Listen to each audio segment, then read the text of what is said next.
You could be the one who leases the 3-3 OI this weekend, walks into any room, lets the badge do the talking.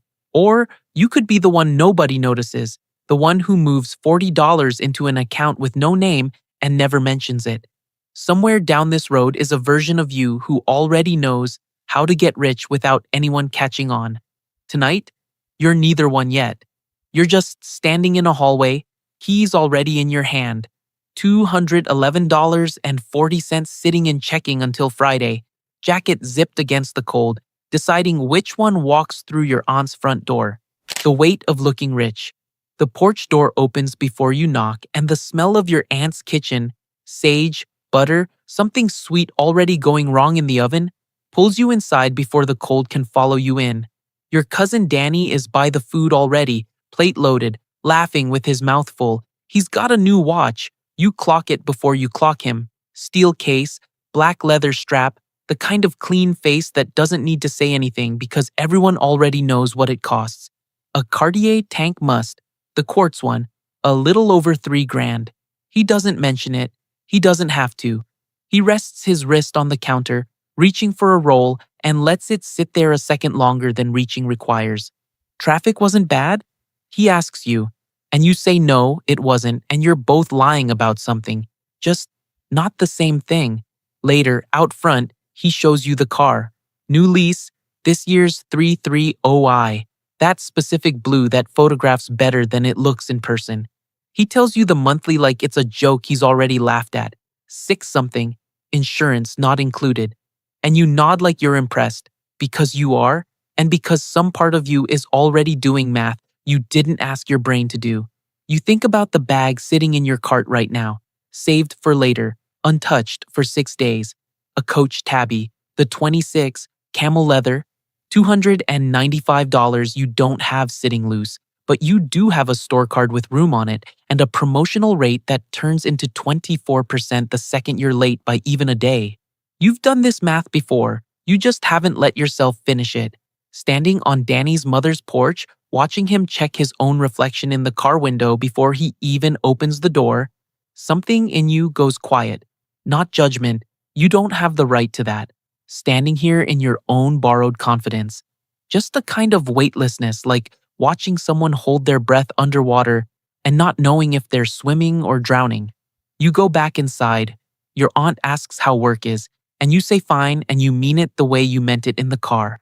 Technically, barely, for now. Danny finds you again near the dessert table, watch catching the kitchen light, and he says something about how you should treat yourself more.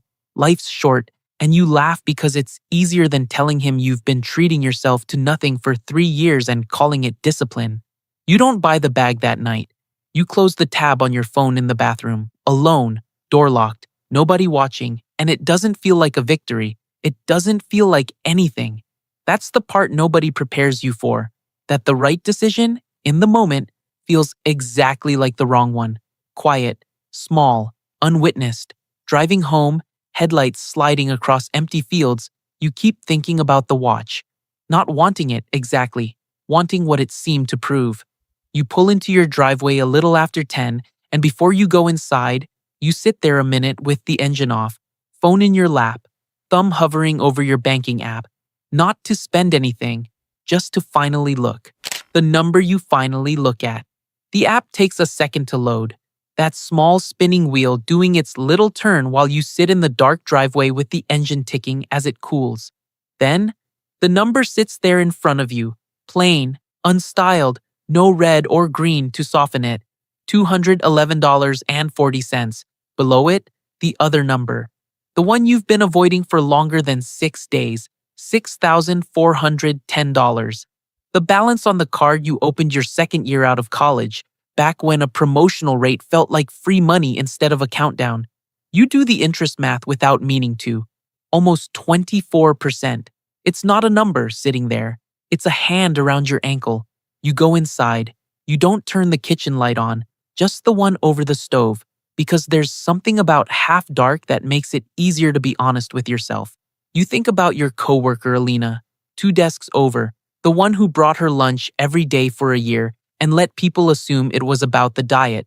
6 months ago, she got promoted. Better title, better pay.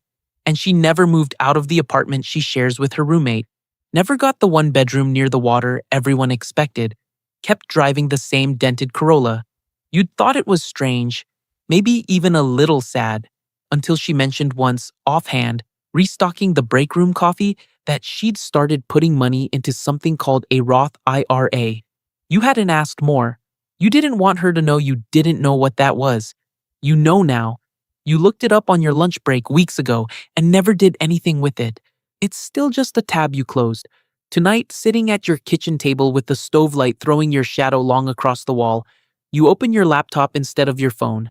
Fidelity's site is plainer than you expected. No confetti, no motivational language, nothing that resembles the ads you scroll past. Just fields. Name, social security number, bank account, $50.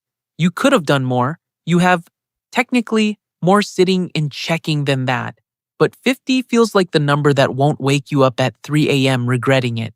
And some part of you understands, without being told, that this isn't about the amount. It's about whether you do it at all.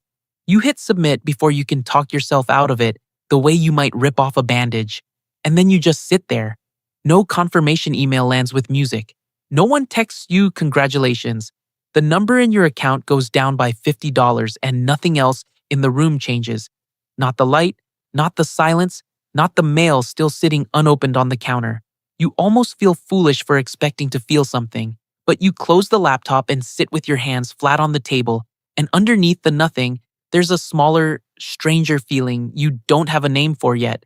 Not pride, not relief, something closer to the feeling of locking a door you forgot you'd left open. Upstairs, your phone buzzes. Danny, probably, tagging you in something? You don't look. You're already thinking about next Tuesday and the $50 after that and what it might mean to do this so many times it stops feeling like a decision at all.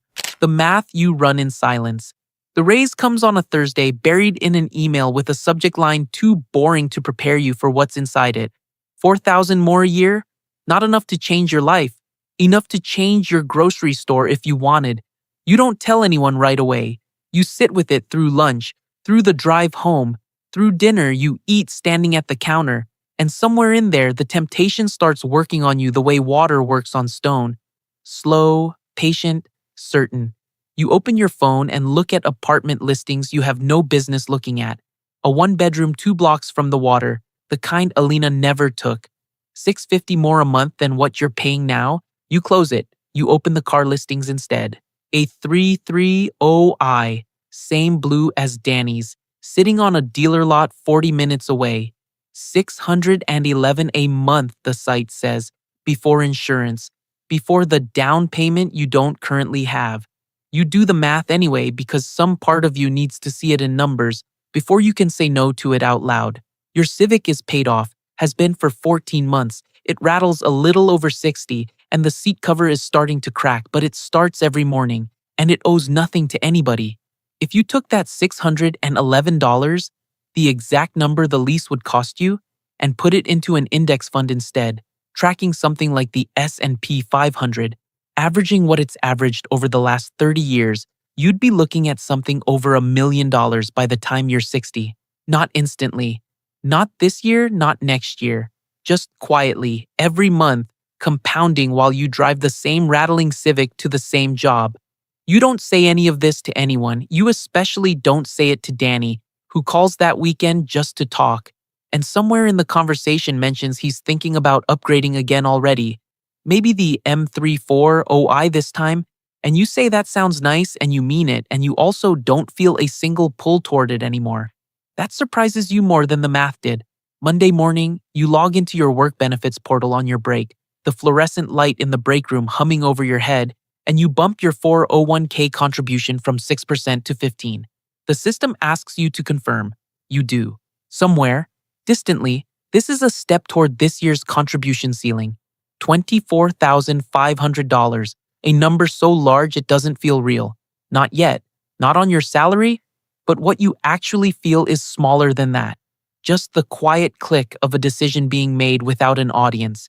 You take the raise, unchanged in your account, and split it, a little more into the Roth, a little more automated into savings, The rest absorbed so completely into your existing life that nobody around you would ever notice you got one.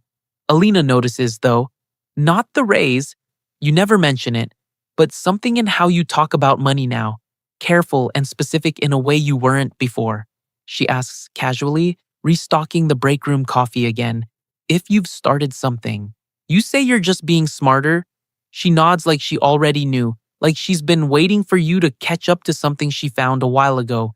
You go back to your desk and open your accounts again, just to look the way you've started doing most days now. Not out of anxiety this time, but out of something closer to checking on a plant you're not sure is growing yet. It is. You just can't see it from here. 3 weeks later, the growth stops mattering because something else breaks first. The water heater explodes. The sound wakes you before the feeling does. A low groan from somewhere beneath the house, like something giving up. By the time you're downstairs, sock feet hitting the cold concrete of the utility closet, water is already spreading across the floor in a slow, dark sheet. You stand there in your t-shirt at 6:15 in the morning, staring at a water heater that's decided, without asking you, that tonight is the night it dies. The plumber who comes out that afternoon doesn't waste time being gentle about it. Units shot, corroded tank, not worth patching. $2,400, parts and labor, and that's if you want it done today, instead of living without hot water for a week. You say yes. You don't have a choice that feels like a choice. That night, you open your accounts the way you've started doing most nights, except this time, your stomach does something different when the numbers load. Checking.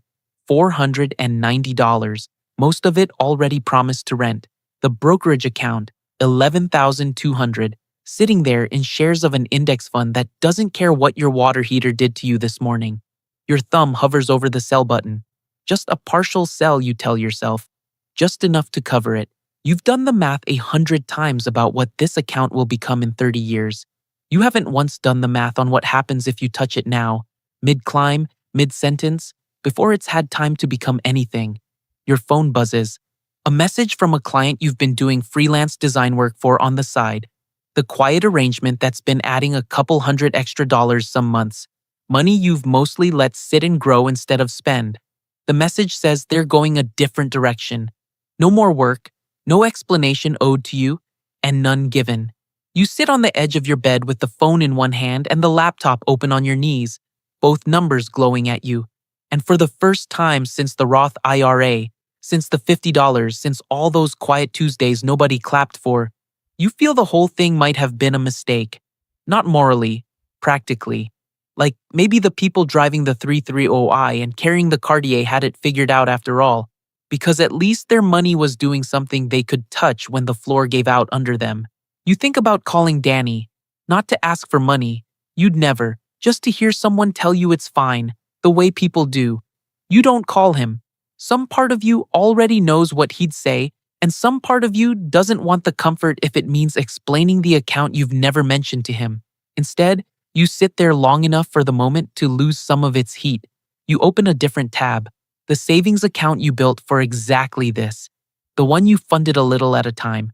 Boring, unglamorous, sized to cover about 2 months of your real expenses. $1,900, sitting there for no reason anyone would notice, waiting. It's not enough to cover everything, but it's enough to cover the water heater without selling a single share. You close the laptop.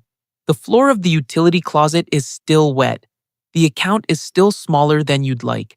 Nothing about tonight feels like a victory the way finishing something usually does. But somewhere underneath the exhaustion, quiet as the number itself, you notice you didn't sell. You just don't know yet what that decision costs you to keep making. What you don't post. The account recovers slower than the water heater does. Hot water comes back in a day. The $11,200 takes longer to feel like yours again, even though you never touched it. Danny posts a video that Sunday. Him and his girlfriend on a balcony somewhere. Turquoise water behind them. The caption, just 3 words and a location pin. Amalfi Coast. You watch it twice before you understand why you're watching it twice. Not envy exactly. Something more like checking a wound to see if it still hurts. It does a little. You let it. You don't comment. You don't screenshot it to send to anyone with a joke attached. You just set the phone face down on the counter and go back to unloading the dishwasher, and by the time you're done, you've mostly forgotten the shape of what you felt. At work, Alina catches you in the stairwell, the one nobody uses because the elevator's faster, and asks how you're doing. Really asking, not the hallway version. You tell her about the water heater. You don't tell her you almost sold. You're not sure why you hold that part back, except that saying it out loud might make it more true than it already was. You didn't touch it, though, she says, like she already knows the ending. No, you say. I didn't. She nods once, the way you've noticed she does when something lands the way it's supposed to, and doesn't make a bigger deal of it than that. It's the closest thing to a celebration either of you has for something like this. No cake, no congratulations, just two people standing in a stairwell, and one of them knowing exactly what the other one didn't do. That weekend, you drive to your cousin's place, not Danny's, your other cousin Renata, who works nights at a hospital and has never once mentioned a number to you in her life. Her house is small, older, the kind with a driveway that cracks a little more every winter. She's put a new roof on it this year. You ask her how she managed it, and she shrugs and says she's been putting money into an LLC, Sable Ridge Holdings, she calls it, half joking about the name, that owns a small rental property 2 towns over. Nobody knows about it. Not her mother, not her coworkers, just her, and now you. Why keep it quiet, you ask? Because the second people know, she says, they get opinions. You think about that the whole drive home, about how the people you've told anything to, the Roth, the 401k bump, even the water heater, have mostly been the ones who already understood, who didn't need it explained or defended. Everyone else just gets a version of you that seems fine. Because it is fine, mostly, in the way that matters. You start noticing how often the loudest people around you talk about money like a performance, and how the quietest ones don't talk about it at all. You start doing something small the next time you're in the drive-thru, paying for the car behind you, $4 and change, gone before you've fully decided to do it. Nobody thanks you. Nobody even knows. It doesn't feel like generosity so much as evidence. Proof to yourself that the money is a tool now and not a trophy you're polishing for someone else to admire. You go quiet on social media without deciding to. You just stop opening it as often, and nobody notices that either. Renata's roof holds through the next storm.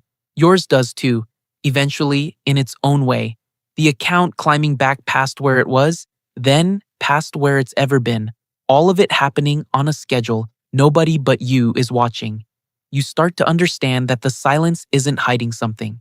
It's protecting it. The house on nobody's radar. The realtor's name is Colette, and she's shown you 4 houses already this month, and every time she pulls up outside one, she watches your face instead of the house. Like she's learned, that's where the real answer shows up first. This one's on a quiet street behind Davis Islands in Tampa. Not on the water, not close enough to see it from the porch, but close enough to smell it some mornings when the wind turns.